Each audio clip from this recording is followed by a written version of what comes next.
नमस्कार। स्वागत है आप सभी का द इकोनॉमिक सॉल्यूशंस में। देखिए, वैसे ही भारत में इन्वेस्टमेंट की कमी है, इकोनॉमी अभी रिकवरी मोड में चल रही है और बाहर से इन्वेस्टमेंट आ नहीं रही है, डिमांड जो है राइज नहीं हो रही, कोई भी इन्वेस्टमेंट करने को राजी नहीं है। तो यहाँ पर जो इन्वेस्ट कर रहे हैं तो यहाँ पर उनके लिए भी यहाँ पर जो है एक तरह से नॉर्म्स को टाइट कर दिया गया है सेबी के द्वारा। Security and exchange board of India, इसका काम यही है, एक रेगुलेटर एजेंसी है जो कि फंड की जो है ना, फंड की ट्रांजैक्शन, कहाँ से इन्वेस्टमेंट आ रही है, कहाँ पर जा रही है, तो पैसे का लेन देन सारा ये ध्यान रखते हैं, कोई इसमें फ्रॉड ना कर जाए। ओके, तो ये सब चीजें यहाँ पर ये ध्यान रख के चलती है सेबी। तो यहाँ पर मैं जस्ट एग्जांपल लेता हूँ। जब जियो ने अपना प्लान लॉन्च किया था स्टार्टिंग में, जब वो फ्री नेट प्रोवाइड कर रहे थे, तो उस समय एयरटेल और आइडिया और वोडाफोन, इन्होंने क्या किया था कि जो इनके सर्वर पर जो मोबाइल कॉल आती थी, अगर जियो की कॉल आ रही है तो उसको यहाँ पर उन्होंने रिस्ट्रिक्ट कर दिया था और जियो की कॉल उठा ही नहीं पाते थे कस्टमर, वोडाफोन के नंबर के ऊपर या फिर एयरटेल के नंबर के ऊपर। तब जब ये रिपोर्ट पहुंची सेबी के पास, तो तब उसने 5,000 करोड़ का फाइन लगाया था इन तीनों कंपनीज के ऊपर। ओके, तो यहाँ पर कहने का मतलब ये कि अच्छा काम करती है सेबी, अच्छे से रूल्स को टाइट करके रखती है, मतलब स्ट्रिक्टनेस पूरी है इसकी। लेकिन अभी के लिए फिलहाल कैपिटल मार्केट में जो यहाँ पर चल रहा है ना, वो इतना सिचुएशन सही नहीं है। अभी हम एक दोबारा से ना उभरने वाली स्टेज में हम अभी गुजर रहे हैं। तो यहाँ पर जो अल्टरनेटिव इन्वेस्टमेंट फंड्स होते हैं, तो इसके थ्रू भी इन्वेस्टमेंट्स आती है, तो इनको हम अलग अलग फंड एरियाज में हम यूज करते हैं। ओके, तो अल्टरनेटिव इन्वेस्टमेंट फंड्स क्या होते हैं? ये भी प्राइवेटली पूल्ड इन्वेस्टमेंट व्हीकल्स हैं। ओके, जिसके द्वारा ये जो यहाँ पर जो इन्वेस्टमेंट मैनेजर्स होते हैं, वो एक प्री डिटरमाइंड इन्वेस्टमेंट स्ट्रेटेजी को फॉलो करके इन्वेस्टमेंट लेकर आते हैं अलग अलग क्राइटेरिया में। फॉर एग्जांपल प्राइवेट इक्विटी हो गया, या वेंचर कैपिटल हो गया, या एंजल फंड हो गया, इन्वेस्टमेंट इन पब्लिक डेट हो गया, एंड इक्विटी मार्केट्स। तो यहाँ पर बहुत अहम रोल है इनका। तो यहाँ पर लाइटर टच हो सकता है। लेकिन आप जो अभी कर दिए ना, जो नॉर्म्स टाइट कर दिए, वो एक्सेसिव है। अनवारंटेड है, मतलब इनकी कोई जरूरत नहीं थी। तो इससे डेफिनेटली जो है ना, जो फंड गवर्नेंस है वो अफेक्ट होगी। और जो है फंड का जो रेजमेंट है, जो फंड रेज होते हैं, जो इन्वेस्टर्स आते हैं, उसमें भी कमी यहाँ पर जो देखने को मिलेगी आने वाले समय में।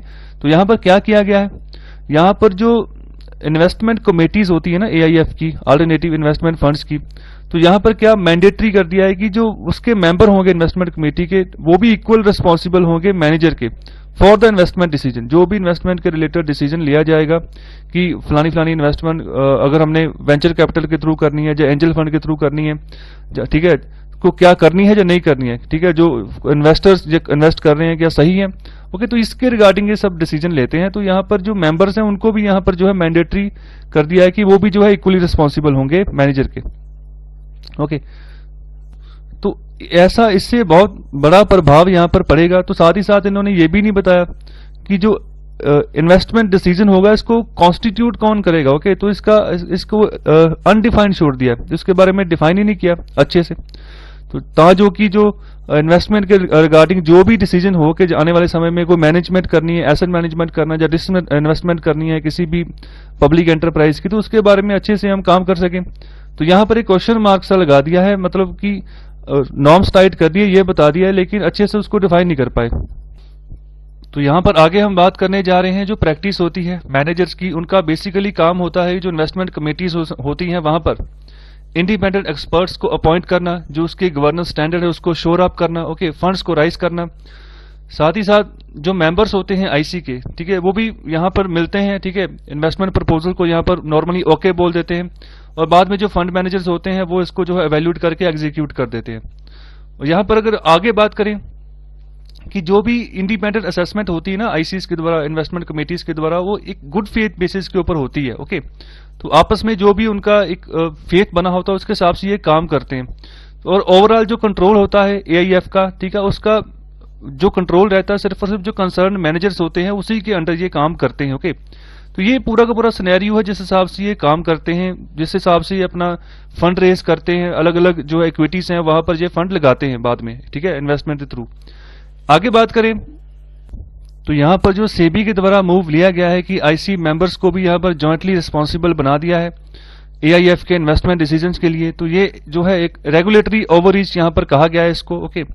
तो आफ्टर ऑल कोई भी जो इंस्टीट्यूशनल इन्वेस्टर है, या फिर कोई एक्सटर्नल प्रोफेशनल है, इन्वेस्टमेंट कमेटीज के तहत जो काम करते हैं, ठीक है, कोई भी इस रेगुलेटरी प्रोसीडिंग को जो है आगे जो है इसका टास्क जो हैंडल नहीं करेगा, ओके, कोई भी इसकी रिस्पॉन्सिबिलिटी नहीं रहेगा, पीछे हट जाएंगे वो, ओके। कोई नहीं चाहता कि मतलब कोई भी जो डिससेटिस्फाइड इन्वेस्टर है उनको जो है यहाँ पर कोर्ट में जो है धकेले। तो यहाँ पर जो नए रूल्स हैं वो जो है एक तरह की ना रुकावट पैदा कर देंगे। जो इंडिपेंडेंट यहाँ पर एक्सपर्ट्स हैं जो यहाँ पर एक्सेप्ट करते हैं जो आईसी अपॉइंटमेंट्स, ओके, तो उनके सामने एक तरह की रुकावट आ जाएगी। तो बने बनाए जो खेल है, एक पुराने समय से जो एक रेगुलेटरी एक अप्रोच चल रही है उनकी, ओके, तो उसमें आप रुकावट पैदा कर दोगे जिसकी की अभी जरूरत नहीं थी कोई, ओके। तो यहाँ पर जैसे फ्लो चल रहा था ना, फ्लो जैसे पानी का फ्लो चल रहा है, तो आप उसमें एक रुकावट डाल रहे हो। तो फंड्स का फ्लो धीरे धीरे आ रहा है अलग अलग सेक्टर्स में, तो आप उसमें रुकावट डाल रहे हो जिसकी अभी कोई जरूरत नहीं है। फिलहाल इकोनॉमी को रिकवर करने दें, तो इन सब चीजों को एक साइड पे रखें अभी, ओके। इनके बारे में 5-6 महीने बाद, 1 साल बाद सोचें, ओके। तो ये चीजें यहाँ पर सोचने की जरूरत है अभी। सेबी अच्छा काम करती है लेकिन अभी इस सेक्टर में थोड़ा सा इनको देखना होगा, ओके।